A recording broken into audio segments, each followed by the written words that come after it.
चला, सर्वांना नमस्कार. थोडं मेंटरशिपचं काम आणि मुख्य परीक्षा आणि पूर्व परीक्षेची जी टेस्ट सिरीज आहे, त्याचं काम करत असताना थोडासा कंटाळा आला. म्हणजे एक छोटीशी शॉर्ट्स बनवूया, ज्याच्यातून तुम्हाला काहीतरी गोष्टी देता येतील. अ, आता म्हणजे रात्रीचे 3:15 म्हणजे आपण पहाट सुद्धा म्हणू शकतो. पहाटेचे 3:15 झाले. सकाळी 10 वाजता ऑफिसला आलो होतो आणि आता पहाट झाले पण घरी गेलेलो नाही. त्याचं कारणच असं की आता बऱ्याच पोरांची मुख्य परीक्षा आहे. बरीच मुलं 2026च्या पूर्व परीक्षेची तयारी करत आहेत आणि मुख्य आणि पूर्व परीक्षेच्या बाजूनं पूर्व परीक्षेसाठी आणि मुख्य परीक्षेसाठी मेंटरशिपच्या बाजूनं बऱ्याचशा गोष्टी द्यायचं काम सुरू आहे, तयार करायचं काम सुरू आहे. कारण हे पुढचे 6 महिने मुख्य परीक्षेच्या बाजूनं आणि पूर्व परीक्षेच्या बाजूने अत्यंत महत्त्वाचे आहेत. मला असं वाटतं की एवढं रात्र जागून काम करण्याचा प्रयत्न करतोय.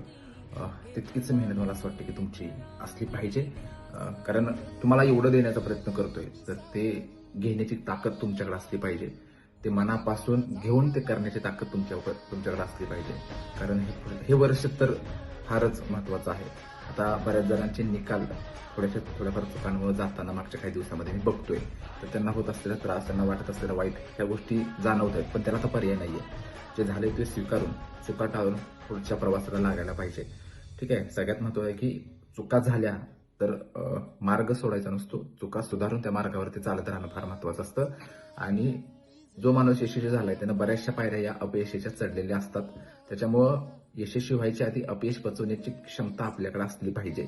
मला असं वाटतं की ह्या ज्या काही चुका आता मागच्या किंवा या आता पूर्व परीक्षा तुमच्या झाल्या, येणाऱ्या काळामध्ये त्या चुका तुमच्या व्हायला नको.